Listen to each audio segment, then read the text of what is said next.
I know I've asked this before in a public forum, but I must ask it for my own personal reasons. A couple years ago, there's a time some people seem to be propagating a certain narrative that our brothers in Kenya, they are so good at being leaders, and actually that one Kenyan can do a job of 6 people. And I remember having an argument in the newsroom when I was at the Monitor, and I asked the question that if they are that good, how come their GDP is not 6 times bigger than ours, But of course, I could imagine where that comes from, because I think we had so many expatriate leaders. And of course, you assuming this role, being the first CEO, the Ugandan CEO of Absa in its over 90 years history, I want to think through, in the first 3 months, and then, of course, throughout the whole year, did you personally feel like you really had to do this for Uganda? And looking back now that at least the first year went well, did you feel that pressure that,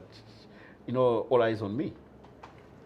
So I like to think about it, and it's interesting that you talk about the different nationalities. Someone says we are prisoners of geography. Yeah. When I go to Kenya and I tell people I'm Wandera, they greet me like I'm them, because they're like, hey, where you go? You're one of us, and I'm like, yes. I said, the border separated or was drawn between 2 parts of our village. Yeah. I have relatives on both sides. So that's talking about the different nationalities and the different countries. But I would say that being a Ugandan, for me, and being a first Ugandan, they created a lot of excitement. And from all corners. Yeah. When I was even just selected as the interim MD, my mother reached out to me and said, oh, by the way, your primary 1 school teacher reached out to me and said, oh, congratulations, we're praying for him.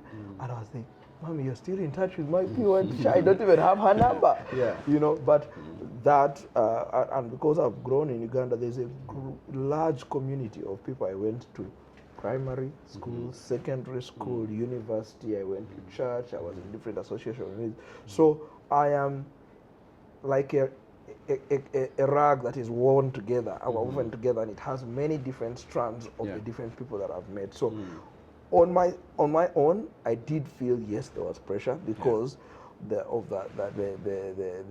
theory that Ugandans can't do it, but I don't lost that theory, because as I look around me, as I look around the banking sector, as I look around the engineering sector, as I look around the medical professions, we have many brilliant Ugandans.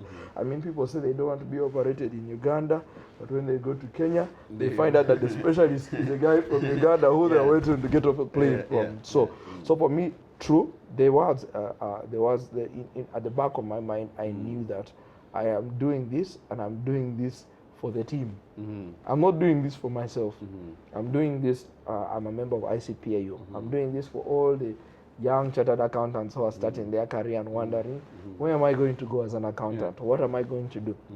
I'm doing this for all the Kitanti Primary School alumni, who are there next to the museum, who used to walk to school and back from together. And I mean, so I feel that, yes, I'm a representation of all those people, and like the Bible says, I'm surrounded by a great cloud of witnesses. So the challenge of leadership is that whilst you may lead alone and take the responsibility, you owe a responsibility not only to yourself but to the whole community around you. So that is the view or the way of thinking that I have as I think about this role. Okay. Follow CEO East Africa Magazine across all our digital platforms and stay connected to the conversations shaping business, leadership, and impact in Africa.